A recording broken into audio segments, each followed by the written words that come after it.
నిర్వహిస్తున్న హుజరాబాద్ నగర ప్రజలు చుట్టుముట్టు గ్రామాల ప్రజలకు నమస్తమాంజలి. ఈ డంపింగ్ యార్డ్ అనేది మనకు హుజరాబాద్ లో వస్తున్నది అని ఫస్ట్ ఎవరు తెలియదు.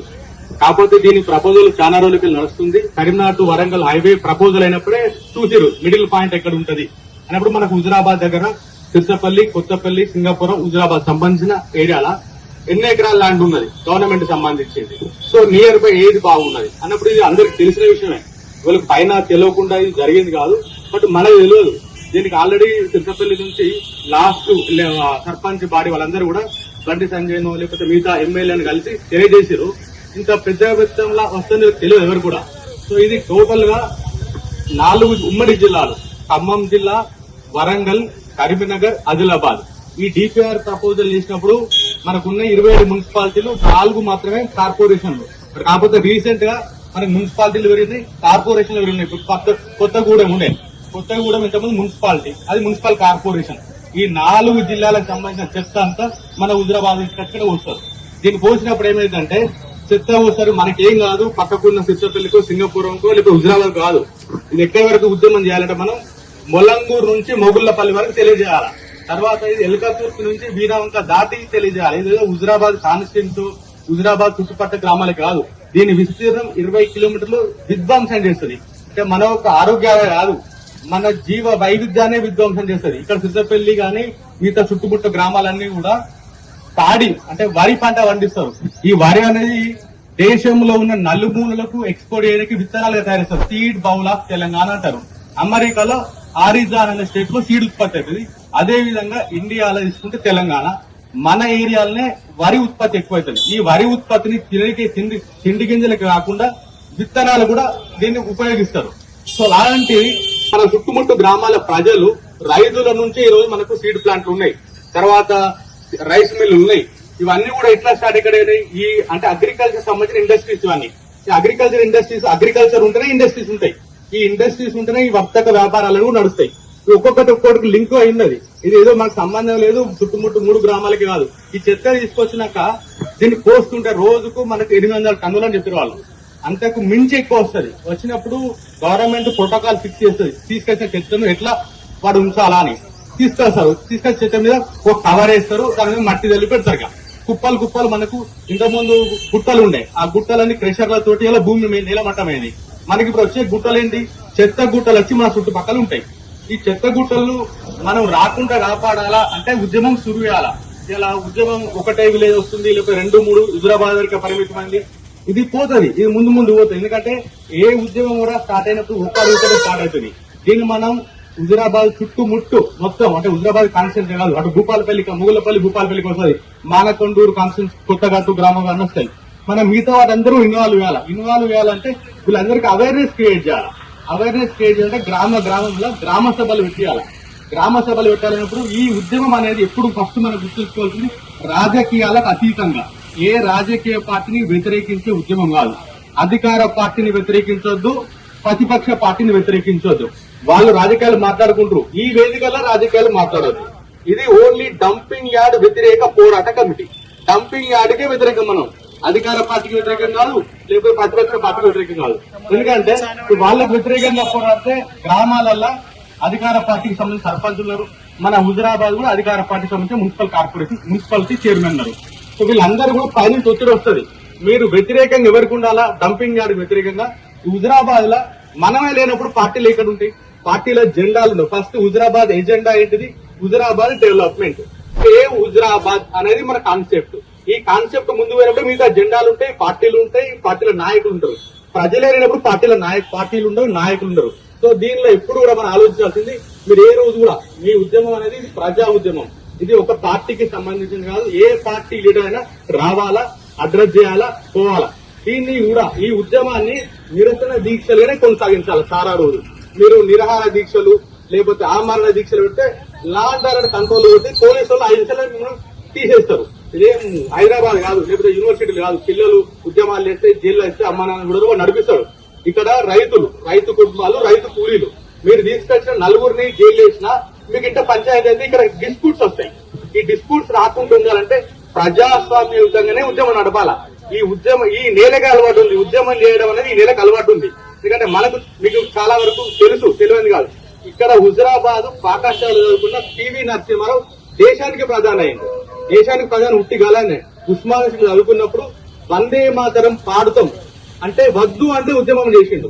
రెస్టిగేట్ చేస్తే నాగపూర్ చదువుకుంటూ తర్వాత దేశానికే ప్రధాని అయ్యిండు. చాలా వరకు మన ఏరియాలో ఆర్ఎస్ఎస్ నుంచి ఆర్ఎస్సీ వరకు అందరినీ ఇన్వాల్వ్ చేయాలి. లెఫ్ట్ టు రైట్ ఇలా పార్టీలు ప్రజా సంఘాలు అంటే డివిజన్ ఉండద్దు, అందరు కలిసి గట్టిగా పోరాడాలా. దానికి మీరు ఎంతో మంది ఇక్కడ మనకు జమ్మికుంట డిగ్రీ కాలేజ్ కానీ హుజరాబాద్ జూనియర్ కాలేజ్ కానీ చాలా మంది లీడర్లు అన్ని రకాలుగా అంటే ఆర్ఎస్ఎస్ కాదు ఆర్ఎస్యు నల్ల ఆదిరెడ్డి మొదలు పెడితే మల్లోళ్ళ కిషన్ జీ కాంచెలి అంటే ఏ రకమైన ఉద్యమాలైనా హుజరాబాద్ కేంద్రం. ఈ హుజరాబాద్ నేలను ఈ మట్టిని మన ఉద్యమ చరిత్రను మరిచి మనం వెనుకాడ వేయొద్దు. ఒకసారి డంపింగ్ యార్డ్ వస్తే తీయాలంటే కొన్నేళ్లు ఉద్యమం చేయాలా. ఈ ఉద్యమం అనేది మీరు కంటిన్యూటీ ఇక్కడ జరగాలంటే నిరసన దీక్షలు ఈ 23వ తారీఖు నాడు సిద్ధపల్లి వాళ్ళు, తర్వాత సింగపూర్ వాళ్ళు, ఈ రోజు హుజరాబాద్ పర్దినేని రవీంద్రరావు గారి కౌన్సిల్ వార్డు నుంచి స్టార్ట్ చేశారు. ఆ విధంగా హుజరాబాద్ లో ఉన్న అన్ని వార్డులకు వెళ్లి రోజు ఒకరు కూర్చోవాలా. అదే విధంగా దీనికి ఆపాలా అంటే టెక్నికల్ గా మనం గ్రీన్ ట్రిబ్యునల్ వెళ్ళాలి, నేషనల్ గ్రీన్ ట్రిబ్యునల్. అది హైకోర్టు పోతానో వీటికి పోతే కాదు, ఫస్ట్ నీకు కావాల్సింది నేషనల్ గ్రీన్ ట్రిబ్యునల్ కి వెళ్ళాలా. అది నేషనల్ గ్రీన్ ట్రిబ్యునల్ సౌత్ ఇండియాకి సంబంధించి ఓన్లీ చెన్నైలో ఉంటది. దాన్ని హ్యాండిల్ చేయాలంటే మన ఒక అడ్వకేట్స్ టీమ్ కావాలి. ఒకరో ఇద్దరు అడ్వకేట్స్ కాదు. మనకు నియర్ బై వరంగల్ ఉన్నది, కరీంనగర్ ఉంది. వరంగల్ లో మనకు లా కాలేజ్ కూడా ఉన్నది. లా కాలేజ్ లో ప్రొఫెషనల్ అప్రోచ్ కావాలా. అక్కడ స్టూడెంట్స్ ఉంటారు, వాళ్ళ అవుట్ గోయింగ్ స్టూడెంట్స్ ఎవరైనా ఒక కేస్ స్టడీ చేస్తారు, అంటే ప్రాజెక్ట్ వర్క్ చేస్తారు. ఆ ప్రాజెక్ట్ వర్క్ హుజరాబాద్ టేకప్ చేస్తారు. దీనిలో ఇంకా కూడా ఇన్వాల్వ్ చేస్తారు. ఈ విషయం వచ్చినప్పుడు నేను ఆల్రెడీ పోల్సన్ రామారావు గారితో 23 తారీఖు ముందు మాట్లాడినప్పుడే హైదరాబాద్ లో దీనికి హుజరాబాద్ చుట్టుపక్కల ఉన్న సెటిల్ అయిన మంచి పొజిషన్ మన హుజరాబాద్ నుంచే మోహన్ గారు అని సిసిఎంబి మాజీ director, centre for cellular molecular biology, పెద్ద సైంటిస్ట్. అదేవిధంగా పొదిరేపేటలో గోపాల్ రెడ్డి అని ఇంతకుముందు మన చొల్లేటి కిషన్ రెడ్డి గారు బ్రదర్ వైస్ ఛాన్సలర్ ఉన్నారు. పక్కకు మొలందూరు మన మొగులపల్లి పోతే అక్కడ ఏసీపీ గారు చాలా మంది ఉన్నారు. ఇలా వీళ్ళందరితో మాట్లాడడం జరుగుతుంది ఆల్రెడీ. ఇది ఒక్కటి ఆల్రెడీ మన ఉద్యమం స్టార్ట్ చేసిన మనం దీని మీద ఏ విధంగా తీసుకెళ్లాలి. ఎందుకంటే వాళ్ళు వేసే ఉద్యమం హుజరాబాద్ చుట్టుపక్కల గ్రామాలు తీసుకెళ్తారు. మనకున్న పరిచయాలు, మనకున్న ఈ ఉద్యమం ఆపాలంటే ఫస్ట్ ఈ వేస్ట్ టు ఎనర్జీ ప్లాంట్లు ఎక్కడెక్కడ ఎస్టాబ్లిష్ అయినాయి దేశంలో. అంటే మన తెలంగాణ వచ్చే వరకు 2 జోన్లు ఏర్పాటు చేశారు, 4 జిల్లాలు ఖమ్మము, వరంగల్, కరీంనగర్, ఆదిలాబాద్. ఇది ఒక జోన్ 2 అంటారు దీన్ని. మిగతా రెస్ట్ ఆఫ్ డిస్ట్రిక్ట్స్ కలిపి జోన్ 1. ఈ జోన్ 2 ను మనకేసారు. అంటే ఇంతకుముందు ఎక్కడ చెత్త అక్కడ ఉండదు. హుజరాబాద్ చెత్త మేము చదువుకున్నప్పుడు మధు తాకి అవతల ఊసేది. ఇప్పుడు ఇక్కడ సిరిసపల్లి అడవి వస్తున్నారు. కరీంనగర్ చెత్త మానేరులో ఊసేది, వరంగల్ చెత్త మడికొండలో ఊసేది. ఇప్పుడు ఈ చెత్త అంతా తీసుకొచ్చి మనకి ఇస్తా అంటున్నారు. చెత్త కాదు మనకు కావాల్సింది, మన పక్క కాన్స్టిట్యూన్సీ చూసుకోవాలా. వాళ్ళు లా కాలేజ్ తెచ్చుకున్నారు, ఇంజనీరింగ్ కాలేజ్ తెచ్చుకున్నారు, రకరకాల డెవలప్. మనం కూడా బెటర్ హుజరాబాద్ ను ముందు తీసుకెళ్లాలి. హుజరాబాద్ ను ఆర్థికంగా, సామాజికంగా అన్ని విధాలుగా ఇన్ఫ్రాస్ట్రక్చర్ డెవలప్ చేయాలన్నప్పుడు ఇది ఒకవేళ కనుక వస్తే ఇక్కడికి ఏది రాదు. ఇక దీన్ని ఆపాలా అంటే మీరు మంచి ఉద్యమం నిర్మించాలా. ఈ ఉద్యమంలో ముందుండి మీరందరూ కూడా అంటే ఏ ఉత్తర ఎప్పుడు కానీ ఉద్యమం జరిగేటప్పుడు వాళ్ళ సాధక బాధకాలు అన్ని ఉంటాయి. ఎందుకంటే ఇది జేఏసీ అనుకున్నాం, అఖిల పక్షం అన్నప్పుడు 16 రకాల వ్యక్తులు ఉంటారు. మనకు వర్షం పడ్డప్పుడు వర్షంలో మంచి వర్షం వస్తుంది, బురద వస్తుంది, చెట్టు వస్తుంది, ఆఖరికి ఫిల్టర్ అయి మంచి వాటరే ఉంటుంది. ఆ విధంగా మీరు ఉద్యమాన్ని ముందుకు తీసుకెళ్లాలి. ఉద్యమాన్ని ముందుకు తీసుకెళ్తే మధ్యలో డిస్టర్బెన్స్ వస్తుంటాయి. ఎందుకంటే మీరు స్టార్ట్ చేసి 1 వారం రోజులు అవుతుంది, రాజకీయాలు ఎంటర్ అవుతాయి. ఇవన్నీ ఎంటర్ అయినా ఎక్కడ కూడా మీరు వెనకాడ వేయొద్దు, ముందుకు తీసుకెళ్ళండి. దీని విషయంలో హైదరాబాద్ లో కూడా ఒక రౌండ్ టేబుల్ కాన్ఫరెన్స్ ప్లాన్ చేస్తున్నాం. ఆడున్న పెద్దవాళ్ళతో మాట్లాడడం జరిగింది. దానికి సంబంధించి అందరినీ ఇన్వాల్వ్ చేసి తర్వాత దీనికి మున్సిపల్ అడ్మినిస్ట్రేషన్ మినిస్టర్ అంటే మన రేవంత్ రెడ్డి గారే దీనికి మంత్రి మున్సిపల్ శాఖకు, తర్వాత టీకే శ్రీదేవి, తర్వాత గవర్నర్ గారికి వీళ్ళందరికీ రిప్రజెంటేషన్ ఇవ్వాలంటే మనం ఫస్ట్ చేయాల్సింది మన చుట్టూ ఉన్న గ్రామాలలో గ్రామ సభలు పెట్టాలా. గ్రామ సభలు పెట్టి అక్కడి నుంచి అప్రూవల్ తీసుకోవాలి దీనికి వ్యతిరేకంగా. లేకపోతే గ్రామ పంచాయతీ ఇవ్వాలంటే ఇప్పుడు ప్రతి ఊళ్ళల్లో అధికార పార్టీ సర్పంచులు, ప్రతిపక్షం ఉన్నారు, రకరకాలు. అధికార పార్టీకి వాళ్ళ అధికారులు ఫోన్ చేస్తారు, మీరు కొన్ని లాగండి, మేము దానికి ఇంకా ఆలోచిస్తున్నాం, మీరు ఇలాంటి వ్యతిరేకం చేయొద్దు, మన పార్టీని మనం తిట్టుకుంటామా అని మాట్లాడుతుంది. అది వాళ్ళ రాజకీయం వాళ్ళు చేస్తారు. కాకపోతే మనకున్న రిలేషన్స్ తోటి ప్రతి జిల్లాలో ఇప్పుడు పోల్సన్ రామారావు గారు 1990 to 2004 వరకు ఇక్కడ హుజరాబాద్ కేంద్రంగా మంత్రికి దగ్గరగా అన్ని జిల్లాలో పనిచేసిండు. మార్కెట్ కమిటీ చైర్మన్ గా ఇప్పుడు కొండాల రెడ్డి మన హుజరాబాద్ మార్కెట్, వీళ్ళందరూ కూడా ప్రతి గ్రామంలో తిరగాల. తిరిగి బతిలాడుకోవాలా అన్న. మన ఊరు కాపాడుకుందాం. మన పార్టీ నెక్స్ట్, ఫస్ట్ ఏంటంటే nation first, party next, self last. మన హుజరాబాద్ ఫస్ట్, హుజరాబాద్ తర్వాత పార్టీ. హుజరాబాద్ లేకుండా పార్టీకి వెంట నువ్వు ఈ ఊరు సర్పంచ్ ఇంకో పోతే సుంకర్తనం చేసేటప్పటికి ఏం విలువ ఉండదు. ఫస్ట్ హుజరాబాద్ కాపాడాలి. హుజరాబాద్ కాపాడంటే మీరు ఈ ఉద్యమాన్ని ఎట్టి పరిస్థితుల్లో కూడా మీరు డెమోక్రటిక్ వేలు కాకుండా మీరు ఏ కొంచెం లా అండ్ ఆర్డర్ డిస్టర్బ్ చేసినందుకో పోలీసుల చేతులకు పోతుంది. ఇది పోలీసుల చేతులు ఏమైందంటే ఉద్యమాన్ని టెంట్ తీసేస్తారు నెక్స్ట్ డేనే. తర్వాత మళ్ళీ ఇక్కడ గొడవలు స్టార్ట్ అవుతాయి. దీన్ని కాకుండా మీరు శాంతియుతంగా నడపండి.